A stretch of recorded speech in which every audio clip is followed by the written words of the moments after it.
तो गंगा जी तो चरणों से निकली हैं, ब्रह्म का मंडलों में उनका वास रहा है, शिव के मस्तक पर बैठी हैं।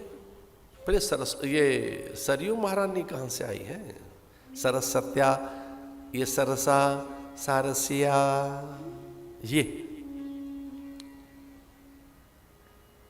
कुछ और नहीं, ये भगवान के हृदय की आर्द्रता ही है जो ब्रह्मा ने सहेजी, हिमालय में रखी और वहां से सरक कर ये अयोध्या पहुंच गई।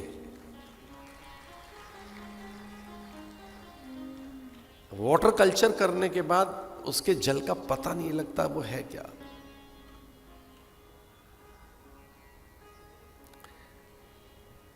महिमा की दृष्टि से तो गंगा कुछ और ही है, यमुना, सरस्वती, नर्मदा, कावेरी, ताप्ती, पर प्राय लोग सरयू के जल को जल नहीं कहते। उसमें जो कंटेंट मिलते हैं, जो उसमें घटक मिलते हैं, जो उसमें प्रॉपर्टीज मिलती हैं, वो कुछ गन्ने के रस जैसी मिलती हैं। जो गंगा जी में पार्टिकल्स मिलते हैं वो कुछ और हैं, यमुना के कुछ और हैं, नर्मदा के कुछ और हैं, पर सरयू के बिल्कुल भिन्न है। गन्ने के रस जैसे, अलग तरीके का इक्षु रस जैसा, एक अलग तरह की गंध। यमुना के आचमन की बात कही गई है।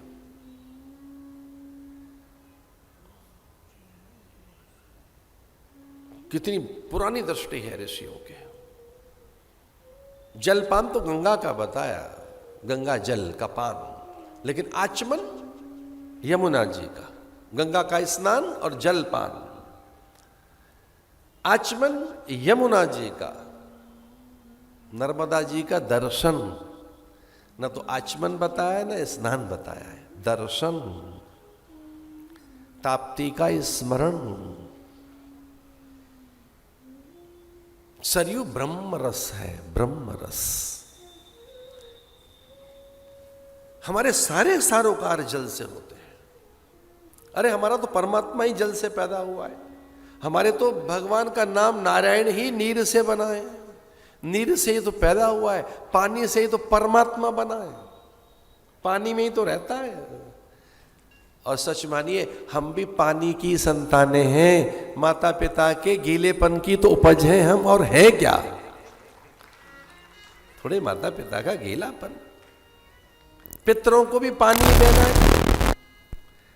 हमारे साधुओं के झुंड में सनकादिक हैं, सन्यासियों का बड़ा समुदाय, वहां महादेव पहुंच गए, शिव।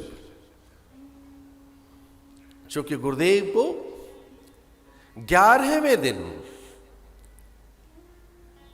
अभी तक मुख देखा नहीं है राम का, मर्यादा है कोई।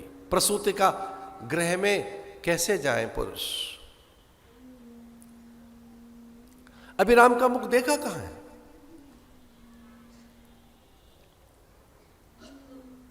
प्रसूति का गृह में अभी पहुंचे नहीं है।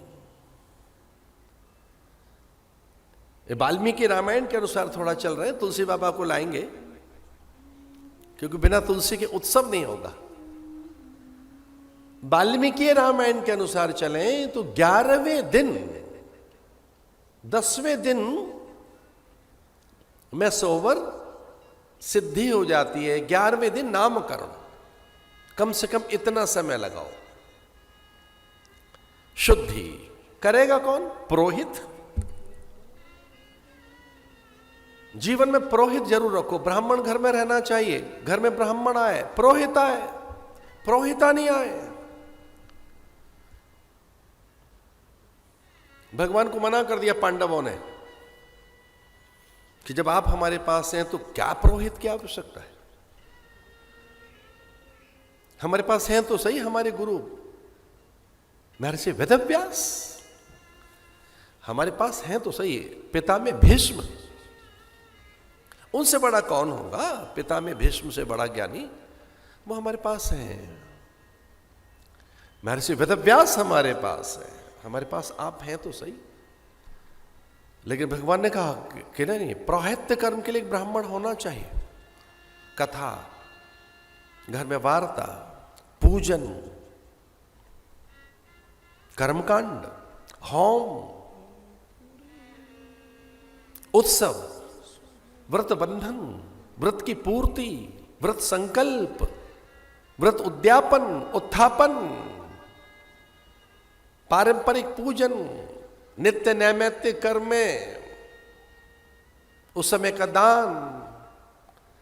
इसे बहुत संकोच के साथ आपसे एक मैं बात कह रहा था, आज से ही घर में पुरोहित को बुलाओ, पुरोहित को, जो पूर्व से आपका हित करता चला आएगा। धौम्य ऋषि उनके पुरोहित बनाए गए।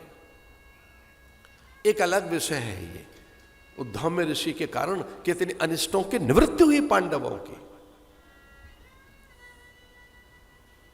एक पुरोहित की तो आंख फूट गई, उसने कहा मेरे यजमान का आप कुछ नहीं लेके जा सकते।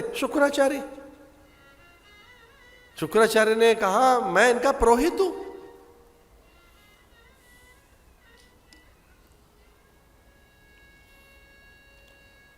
पिता की आज्ञा का तो पालन करना ही चाहिए। ब्रह्मा जी ने आज्ञा दी वशिष्ठ को, जाइए पुरोहित बनकर रहना है आपको। और ऐसे एक अपनी मन की बात बता रहे थे, क्योंकि वो बहुत ही व्यक्तिगत बात है, बहुत संकोच में कह रहे हैं, मुझे भी कुछ देर के लिए कुंभ में पुरोहित बनना पड़ता है, कुछ देर के लिए अपने सन्यासियों का। मैं उनके संस्कार कराता हूं, क्योंकि सन्यासी अग्नि नहीं छू सकता, सन्यासी को अग्नि के स्पर्श का अधिकार नहीं। लेकिन देखो भाग्य कैसा मेरा अच्छा है कि मुझे पूरे संत समाज ने अग्नि छूने का अधिकार दिया है कि आचार्य छू सकता है, अन्य नहीं, केवल आचार्य। एक आचार्य छुएगा अग्नि, वो हवन कराएगा, तो हमें हवन कराने का अधिकार है। अपने सन्यासियों का प्रौहित्य कर्म हम करते। ओम भू संन्यस्तम मया भव संन्यस्तम मया स्व संन्यस्तम मया ओम सर्वम संन्यस्तम मया। हम अपने सन्यासियों का संस्कार कराते हैं, उतनी देर के लिए मैं पंडित बन जाता हूं, उनका हवन करवाता हूं। वो केवल एकमात्र आचार्य को ही अधिकार है, और वहां कोई अग्नि स्पर्श नहीं करेगा, एकमात्र। अब कल्पना करेंगे, अभी तक भी राम नहीं देखा है उन्होंने, अभी तक भी। विनय पूर्वक कौशल्या ने ऐसे दशरथ के हाथ में राम दी कि अधिकार आपका है, अपने गुरुदेव के हाथों में पकड़ाओ अपने बालक को। कौशल्या ने राम दिए दशरथ को, दशरथ ने देखा नहीं राम को, मेरा अधिकार नहीं बनता है गुरुदेव के पास।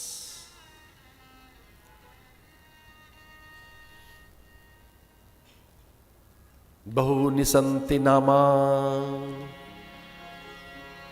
बहुनि सन्ति नामानि रूपाणि च सुतस्य ते गुणकर्माणि रूपाणि नान्यं वेद नो जनः।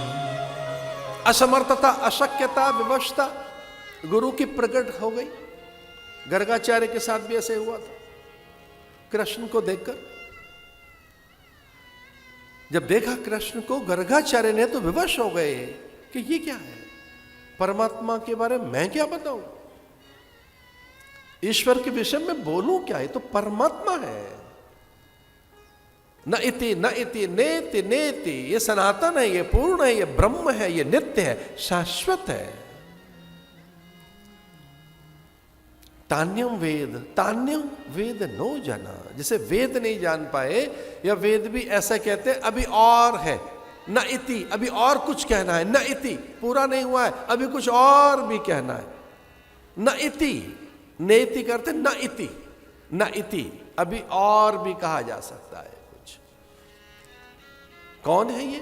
अचिंतनीय, अग्राह्यम, अवर्णीयम, अकथनीयम, अनिर्वचनीयम। शब्द में नहीं, रूप में नहीं, गुण में नहीं बांधा जा सकता, जो भाषा में नहीं बांधा जा सकता, शब्दों में, शब्दों की परिधि में जिसे बांधा नहीं जा सकता, ये पूर्ण है, ये परमात्मा है, ये ब्रह्म है। ये वाणी का विषय नहीं है, शब्दों का विषय नहीं, चिंतन में नहीं आएगा, विचार में नहीं आएगा, प्रयास करूंगा। सो सुख धाम राम असनामा। जो सुखधाम राम असनामा, अखिल लोकदायक विश्राम।